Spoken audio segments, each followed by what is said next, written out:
Well, hello, my unstoppable lionesses. Here we are. We did it. Another week. Lord is good. Yes, he is. So this time, this day, I'm gonna kind of test you a little bit. I am. I'm gonna test you to stretch your mindset, to stretch what you believe you are capable of accomplishing, because we have an unstoppable lioness in the room that is OMG for real. All right, seriously. We have Miss Jennifer Ponder with us. Hi, lady. How are Hi, how you? I am doing great, Dr. Corlett. Thank you for having me. I'm so excited to be here with you today. So Jennifer was one of my cohorts when I did Speak Sell Shine in Washington, D.C., and that's where we met. And I was really, really intrigued. When I get a chance to sit in the presence of sheer genius, it's like a chance to go, oh, okay. Okay, that's like mindset on steroids, man. But Jennifer is a award-winning technology engineer. Okay. And it is so amazing to see a woman, okay, in that space holding the credentials that she holds because it's a male dominated space. Technology, when you think about technology, you think about men. However, if any of you saw Hidden Figures, you know that there were some women behind the men. But Jennifer is not just behind the men, she is out front doing her thing. So, Jennifer, please kind of give my audience just an overview of who you are. Yes, definitely. So I am excited to be here with you all. But of course, I've been in the technology space over 15 years. So I started out as a software engineer. And I'll just tell you, one of my signature talks, Creating Your Pathway to Leadership, I definitely did that early on because, as you said, Dr. Corlett, there was not many women in this space. It is getting better, but there's still a long way to go. So early on, I wanted to find my tribe, find other women in tech. And so I set out to do just that. And so I knew I was always a woman who, you know, in spite of having that challenge, I wanted to create opportunity for me. So when there was not many internships or apprenticeships, I went out to different startups and different different companies to, put projects out there and do opportunities to say, hey, I'm the engineer that you need, that you're looking for. If you can't afford a CTO or a full IT team, I want to be that person and bring my expertise. And so I was always that forward thinking individual. And also, I wanted to kind of always as well take it back to where it started from the roots of my childhood, being interested in technology. I knew at the tender age of 8 years old, when I got my first computer, I knew I wanted to be in technology. I didn't know what. So while the other kids wanted to be doctors, lawyers, nurses, teachers, and those are certainly all important occupations that we do need in this world, I knew technology, I was going to use it to take it to the next level. And so even in that frame of it, I didn't see many women, until the Hidden Figures movie. I didn't have any software engineers coming to speak to me at my school when I was a child. And so, I wanted to bring that forth into what I'm doing now to help young ladies and to be what I couldn't see as a child growing up, but want to be that for them. And so that's why one of the reasons I started a STEM scholarship at my high school with one of my classmates as well. I'm the national program director at STEM Atlanta Women, where we help middle school and high school girls to be interested in cloud computing, AI, so many things. And so their mission in the beginning, when I really started working with them, that was something that spoke to my heart. And so for me, as you can see, my journey has long been about technology even before I knew it. And so this has kind of just been something that I've been passionate about. And I know my parents always kept me in STEM activities over the summer. And so I was always immersed in science, technology, engineering, and math from the start. You know what? You just said something very, very valuable. It's like your parents zeroed in on your passion and made sure that they fed it. Definitely. Definitely. I will say that in any opportunity where there was space, and I'm so thankful for that because I know at times you do want your children to venture out, really feed that. But also, I had structure, I had discipline, I had all of that. And that's what I think led to all of the opportunities that I've had. I've been disciplined enough to feed my curiosity with what I wanted to do. But early on, my parents were definitely in my corner and knew like, hey, she got something here. Let's keep her in these things and see where it goes. Mm, that's awesome. I love that. I love that. So in your journeys, how did you, because I'm sure that there were obstacles that you faced as you entered into your career sphere. How did you, as a woman, and not just as a woman, but also as a woman of color, how did you navigate through that to be seen? I mean, you know what I'm saying? Because your demeanor is such a one of professionalism, not the stereotypical angry black woman kind of thing, but your how did you navigate to where they could see you for the value you brought to the table? Well, and that's a great question, Dr. Paulette. One of the things I did very early on, like I said, with creating my own opportunities outside of that, because it is challenging when you are in an IT lab or in your particular sphere where you're working with other developers and they see you, but they really don't see you. And so that's when I said, you know what? I'm going to start working with organizations, volunteering for them, showing what I can do. Also, getting speaking opportunities early on. I was never afraid of that. And so for me, I started out really trying to find women in tech organizations where I could go to find my tribe, such as Women Who Code. I started out there, Girl Develop It, Women in Technology, and really getting on the panels, getting to know and really network with people. And when I saw also the other women that were dealing with these challenges, I said, what can we do to come together, start some creative activities where we can talk about these things, not really in a way like you stated, because most of the time we are given that stereotypical adage of we are angry black women. And I said, what we can do, we can try to be triumphant over this thing. What can we create instead of doing that? Because at first, whenever I would apply for different roles or different things, I would get the look of, she doesn't look like an engineer. Like, really, why are you even applying here? But I did not let that stop me. As it says, that old saying, let my work speak for me. That's definitely what I did. I've remained professional. And at all times, I knew this thing is bigger than me. God has put something into me, and I knew it was bigger than all of that. I could not let somebody's view of me stop me, because if I did and allowed that to happen, I wouldn't have reached the heights that I would. But I would say early on, I just always had that creative mindset to look outside of the box and find opportunities like 48 and 48, where you're building websites for nonprofit organizations and other companies who can't really, if they're starting out early, they may not can afford a website. But if you're a developer and you can lend your time to volunteer, like I was always finding creative ideas like that where I could be seen and show up.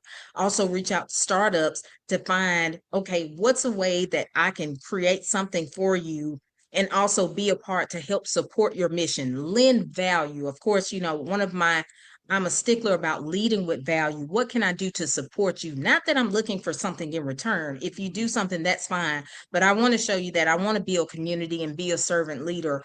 But I've always tried to find what's a way that I can really show up. And I think starting out with that speaking piece, and that's what I started out at in Women Who Code, they were always telling us, hey, you all learned something in code or you're making an app, go speak about it. And that was a way that allowed me to be seen and show up.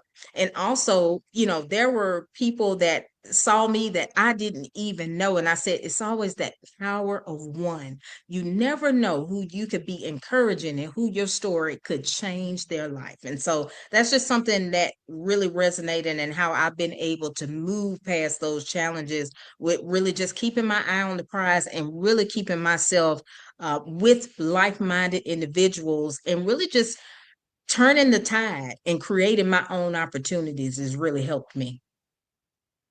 So Keeping that in mind, you were a 2024 Guinness's World Book holder, record holder. How did that come about, and what did you win that honor in doing? What were you doing? So, in what I'll say, I started probably with this organization around 2023, the Women in Cloud, moving into 2024. And so I know, there were some things about, hey, you can go write a cloud script and see if you can, compete against other developers. I think it was over 500 developers. And you can write this script. If you can get it in a certain amount of time, you'll get that. And I said, you know what? I had just I would say probably the top of 2023, I delved over into cloud engineering from software engineering because I love the cloud. And I said, you know what? Let me see what can I do here in this cloud space that would be phenomenal. And I just, kind of dove in head first, day and night into that. And I said, you know what?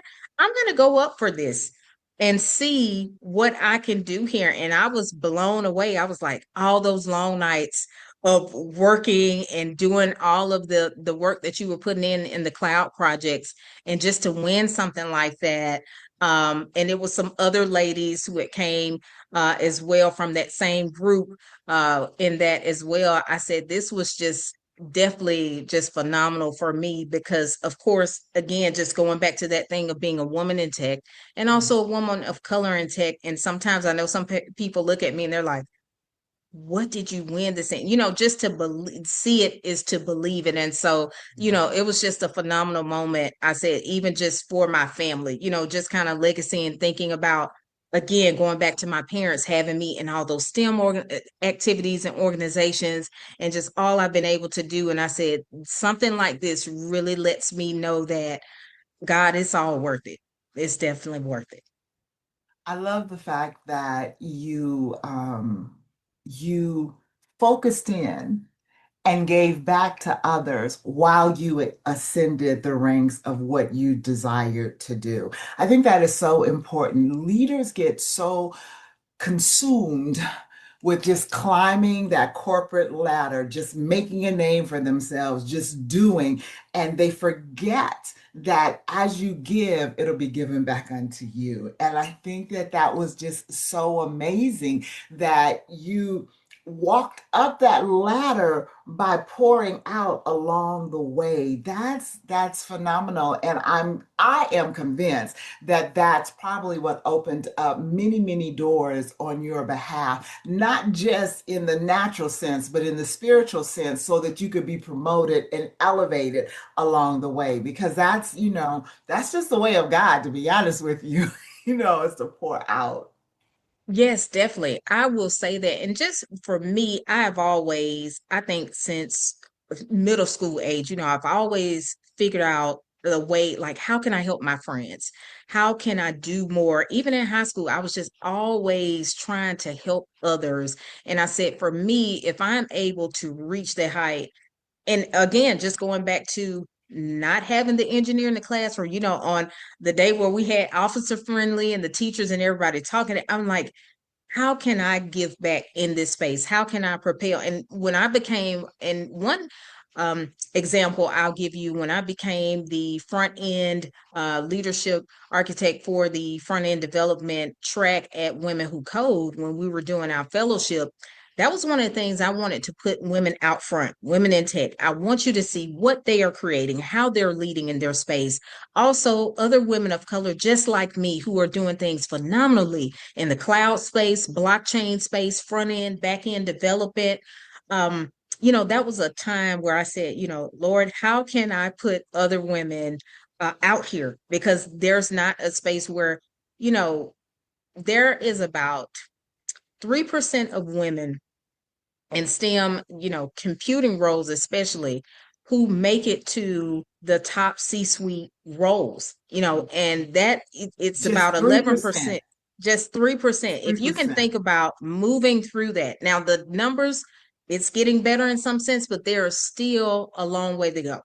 At the national numbers, it's about 11% in STEM, and so you can look at some of the latest data from McKinsey and Company. PricewaterhouseCoopers survey over the years of women in tech reports. It's all there. And so I said, even though I'm just one person, how can I utilize any platform that I have to give back to women, give back to young ladies? Because I know a lot of times in our communities, you know, STEM has not been something propelled, Mhm. and that's not to say the creative arts is something we need less of, but it was always kind of science and math. I don't know, that's kind of hard, but we really need to be pushing our students Mhm. to science and math. STEM is in everything that we do. We do try to show the young ladies that even when we have our beauty and STEM events, look at how science and math is, you wouldn't think, but a chemist who is making eyeshadow and fragrance and putting all these things together, think about what level of equations that they're doing. It's just phenomenal. And so, that's one of the things I want to propel and make sure that I get across, that we need STEM. We need you all in science, technology, engineering, and math. We want you to do the creative things as well. If you are great at the arts, so be it. But we want to make sure that STEM just doesn't have a stigma, or computing doesn't have a stigma, because you may not have that kid that you can pull it out of them early on. But if you get them something such as, I know they're all into social media, beauty, cars, certain different things, if you can pull that out of them, you're doing a world of good. So that's why I say, at any point, I try to always give back, because again, like I say, it just goes to inspiring that one person. I might not can inspire 500 people to take that extra step. They'll look at it and they'll be maybe inspired about some aspect of it. Mhm. But if I can reach one person to help them say, you know what, I can be an engineer. I'm going to go all in, or go all in on AI, whatever I need to do. And so I just always look at it as, you can reach the masses, but definitely you never know, that one person you could see probably years later that say, I heard you or saw you somewhere. And I've had people to come up to me and say, man, I saw a speech that you did about 5 years ago, and it really encouraged me, or what I saw when you were giving back. So it just does my heart a world of good that I can give back in the world. And that's just something I always think about: value, supporting, how can I give back? And it just makes my heart just really feel good. I have to say this, okay, and at this stage of my life, it's a little concerning to me about me, but I equated STEM with beauty. Just, you know what I'm saying? It's Mhm, like, mhm. yes, you do need chemists, you do need Mhm. scientific knowledge and engineering to construct a face. You know what I'm saying? Construct Right. the cosmetics that go on the face to make the face what you want the face to be. I never connected the dots. I'm so serious. That's amazing. And that's something that I think would be really, really liberating for some of these little girls who are, well, I want my own makeup company. My granddaughter, who she's not a little girl, she's got two children, but her dream and her desire is to go into being a makeup artist and a whole stylist, the whole thing.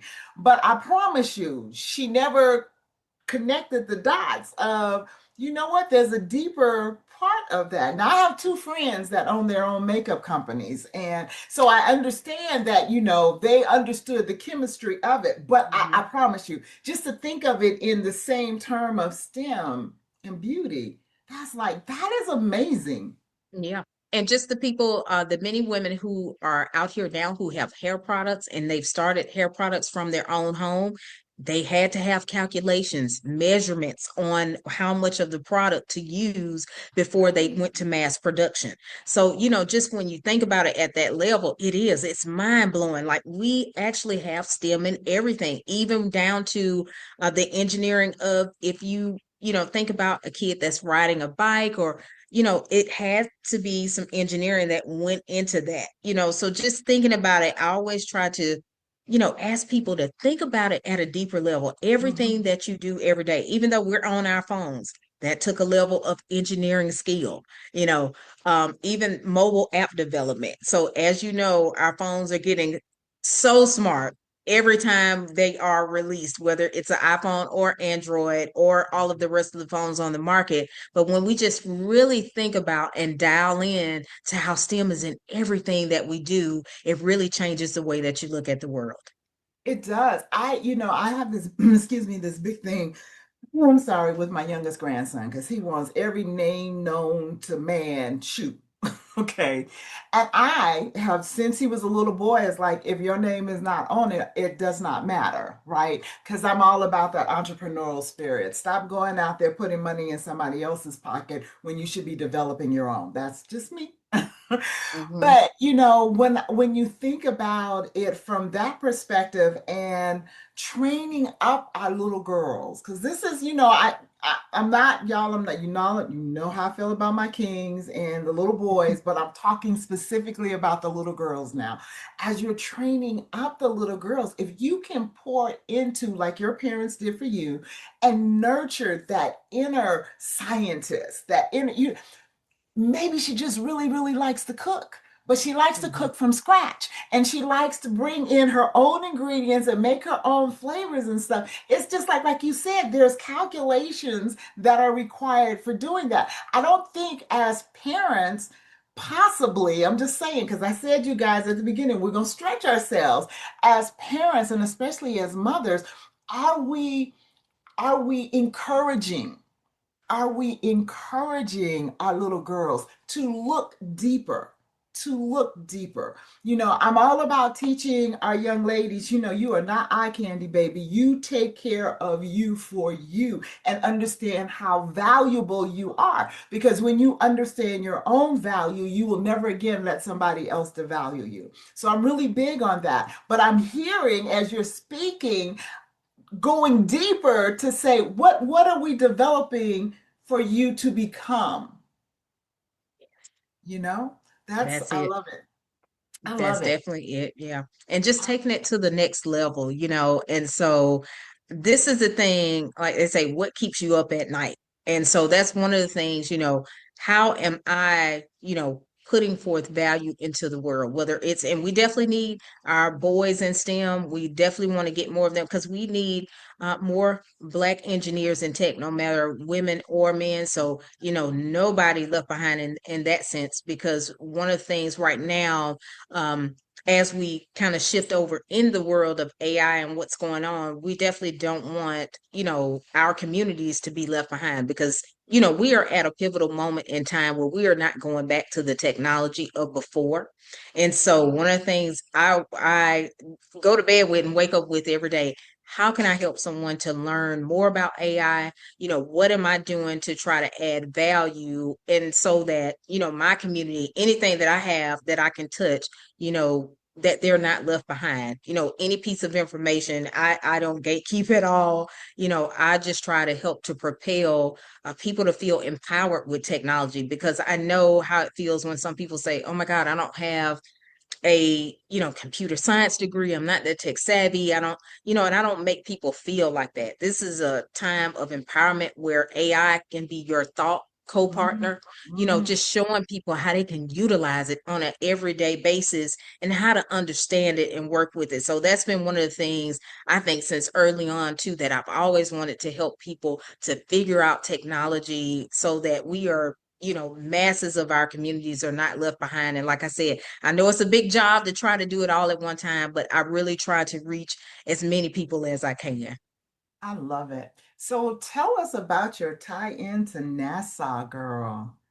Yes, definitely. So I would say it was around 2023, of one of my dear friends in the professional space, a nonprofit space, that reached out to me and said, Jennifer, we are putting together a cohort of, professional entrepreneurs and also thought leaders from around the globe, to help us with this NASA, technology program cohort to, really give thought leadership and value to, there's so many technology, ideas and softwares that NASA licenses out.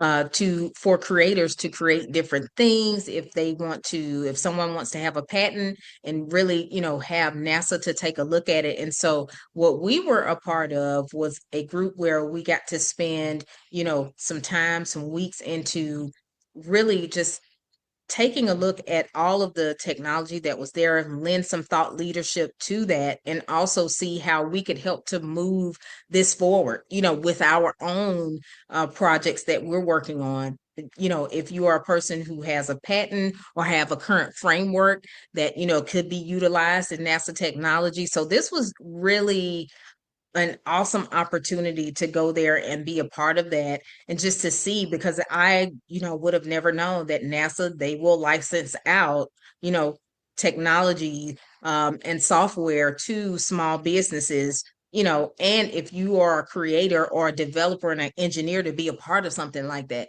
That was just phenomenal. So I was so excited that my friend had reached out to me about this and thought of me, because I was like, oh my God, I'm so glad to be in the room. And it's just so important to be in the right place at the right time. And I always tell people, say yes to yourself. A lot of times I know we're like, oh my God, are we skilled enough? Should I be in the room?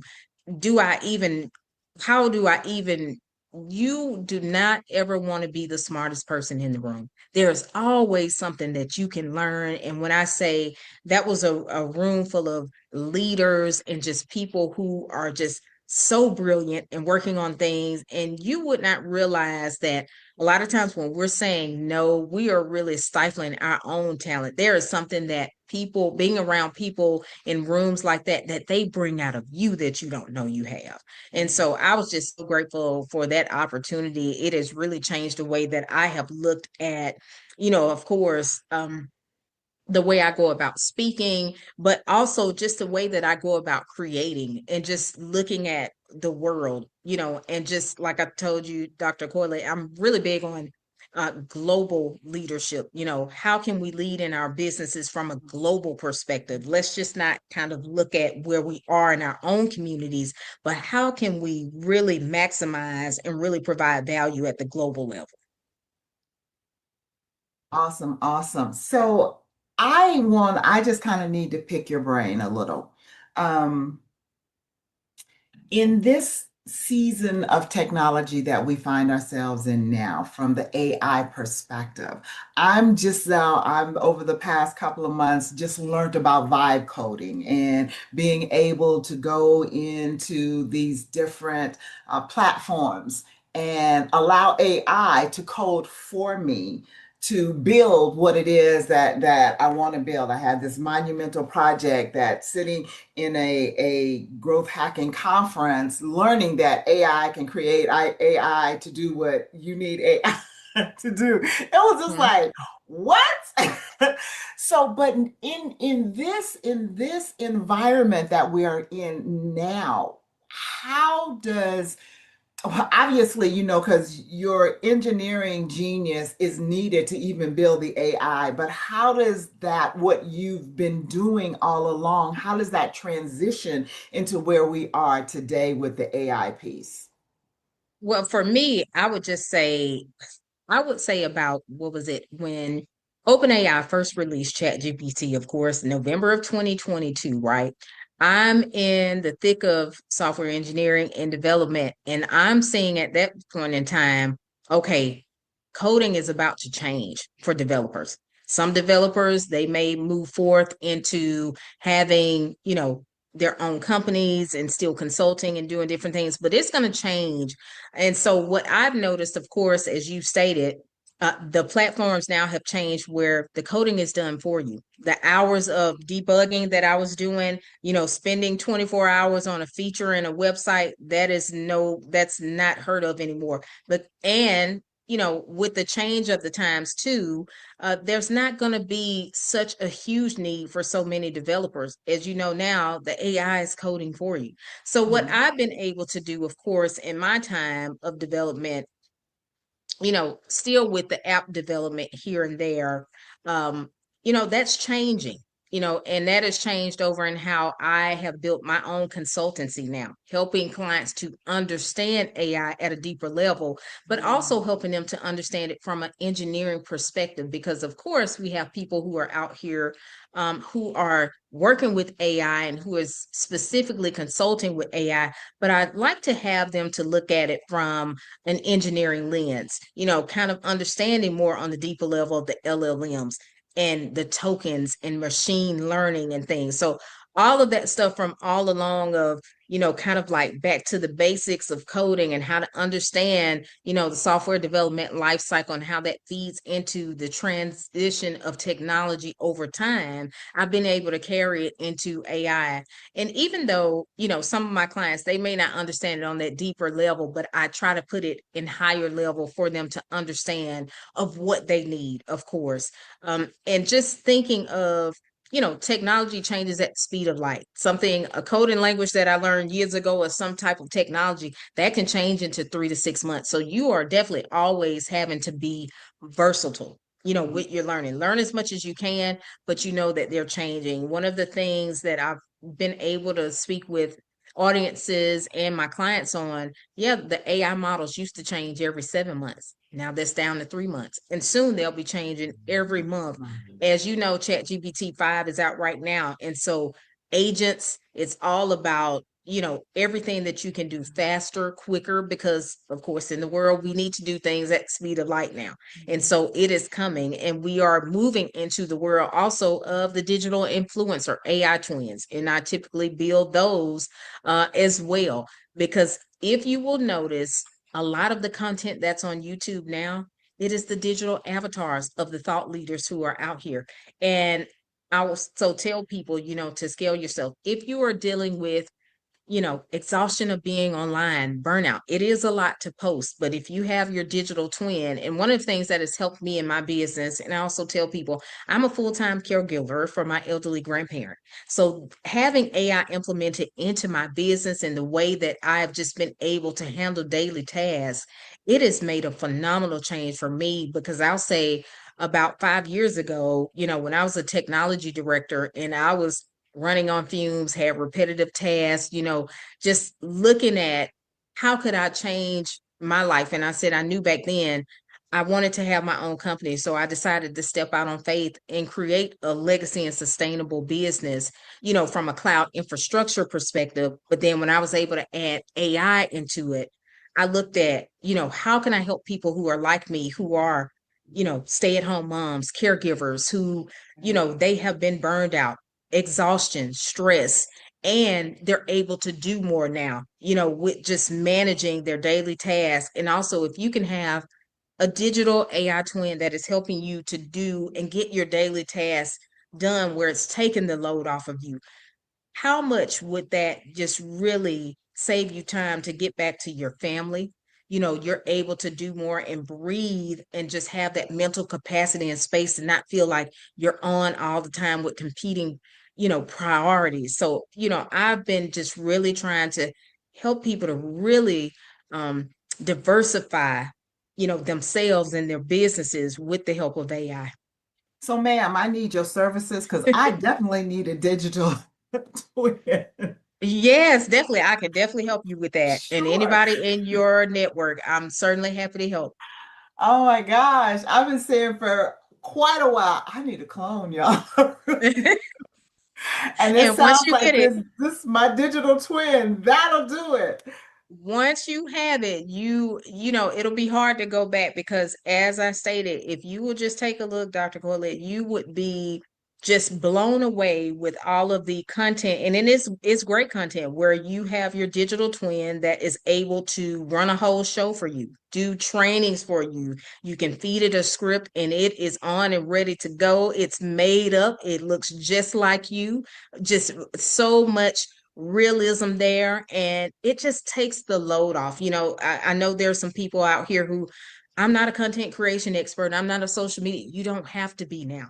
The technology that we have out here now, I just think about, as a kid, I would have never known that it would have gotten this far, but it's just the power of AI and where we're going now. So definitely, I think about the things that came from that you used to do with all the coding and kind of, if you are like me and you remember those days of AOL, this is not that dial up anymore.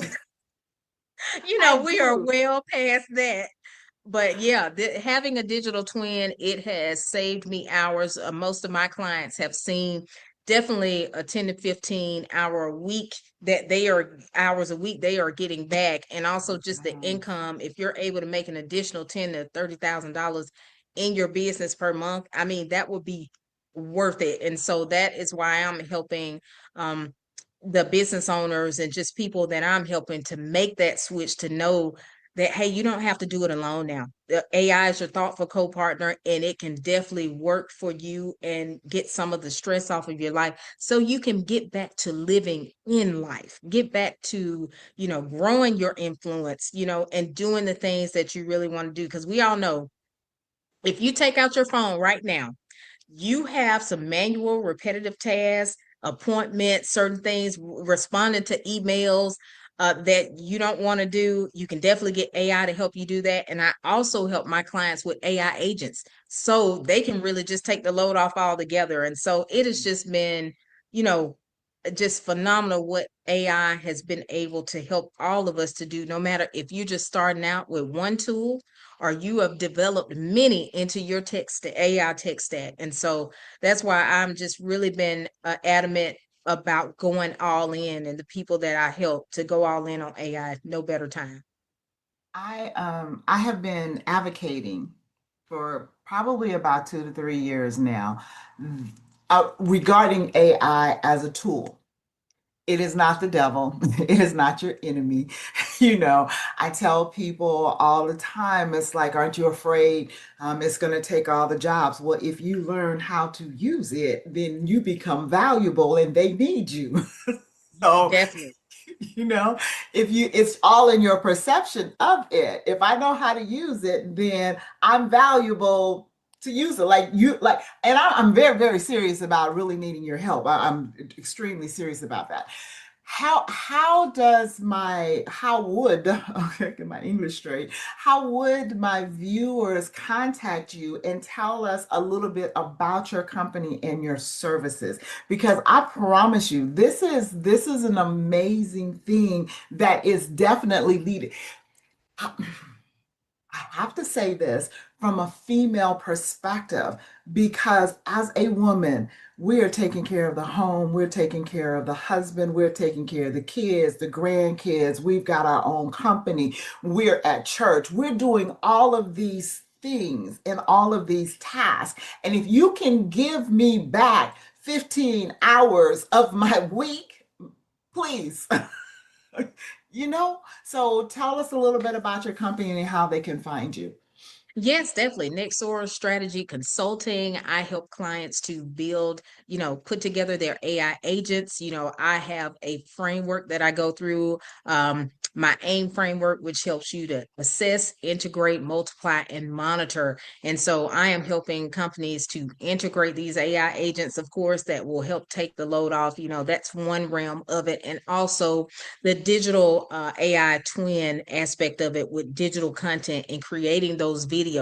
As you see, there are AI ads that are all around, and just having your, you know, AI twin to create different things for you, reels and posts and all of that. So that will alleviate you. So that's a part of my AI agency framework that I do. But definitely you can contact me at info@nexorastrategy.co. And so that's Nexora, so Nexora. So info@nexorastrategy.co. And also I am Jennifer Ponder, CSM online. So you'll see at the top on my banner, the Nexora Strategy Consulting, you have the right one. And definitely I am on Facebook as well, Jennifer Ponder Speaks, and on Instagram at Jennifer Ponder Speaks as well. Those are my speaking pages, how you can get in contact with me. And Jennifer@jenniferponderspeaks.com as well is another way to reach out to me. But I am helping clients, of course, to, even if you just want a strategy consulting, you need something customized for you, where I'm not ready for the agents yet, I'm not ready for an AI twin yet, I just want to have help bringing clarity to the chaos. Help me to just understand at a minimal level, because I just really encourage people who I work with, don't get bogged down by the over 15,000 AI tools that's on the market. I want you to find one tool that helps you, whether it's ChatGPT, Claude, or Gemini, Mhm. even if it's something like Descript that'll help you go from, photo to video in no time,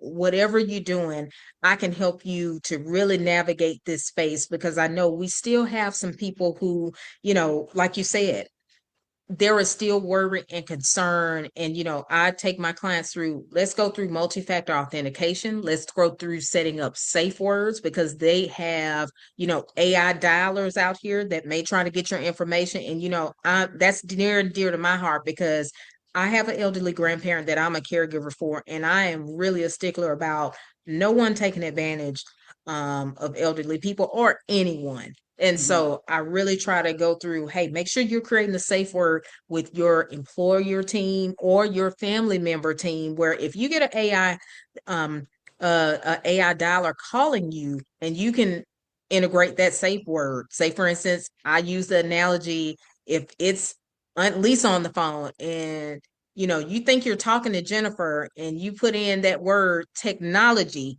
and the AI dialer just keeps going on, yeah, you can hang up on it. Make sure that you are doing things like that, because the AI is getting real sophisticated out here, and there are Yes, bad actors everywhere. But I yes. encourage people that as long as you are using technology for good, you definitely don't have to be afraid of this thing. And so I really encourage, just still, just a high level of trying to understand it. I really encourage people to contact me about that as well, because I want to help you navigate these waters effectively, because AI is so new and it's moving at a high rate of speed. And as it continues to be new, we still need people to help us to navigate it at that level where we can understand, and I try to provide that value.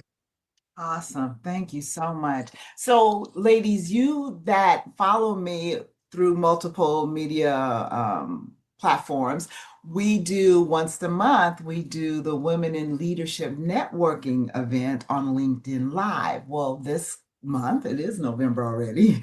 This month, it is going to be on November 18th. And guess who my guest is? I only have one panelist this week or this month, and it is Miss Jennifer.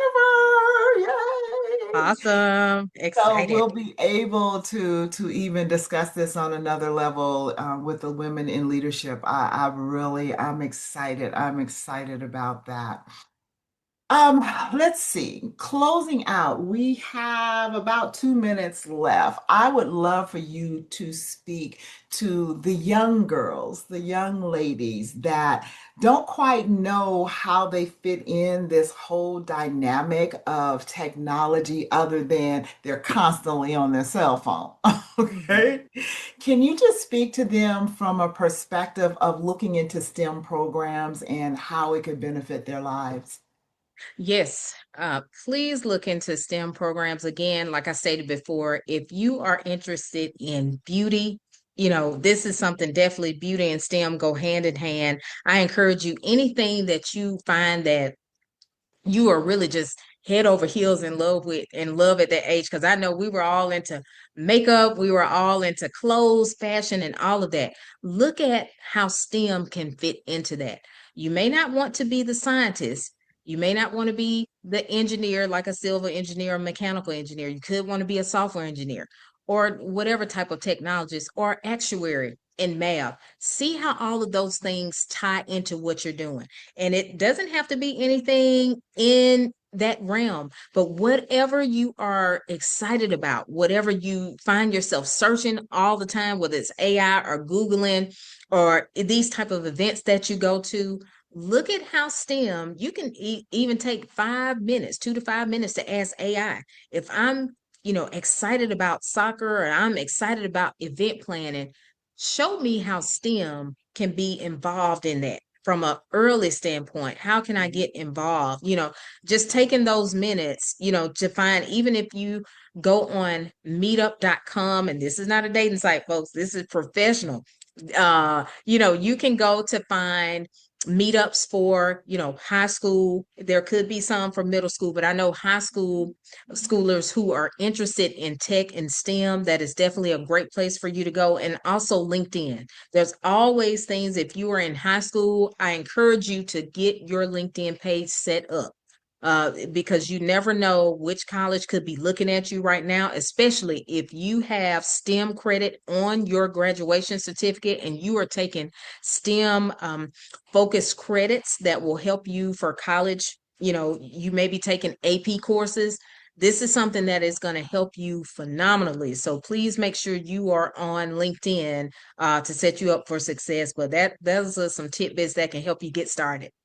Awesome. Thank you so much for being our guest today. This has been invaluable. I love it. I love it. I love it. I love smart women. So, Well, I am so love happy you. that I could be here with you today, Dr. Colette, and I was so excited to be here with your audience as well. And I hope that anything that I have said has encouraged someone today to look into AI and look into STEM, because this is definitely certainly a time to be alive in this space. Awesome, awesome. Look down in the chats, either if you're on Facebook Live, if you're on YouTube, look down in the chat because all of Jennifer's information will be there so you can reach out to her because I know just like I do, you need that digital twin. Have an incredible week and Lord willing, we'll see you next week. God bless. Have an amazing day, everyone.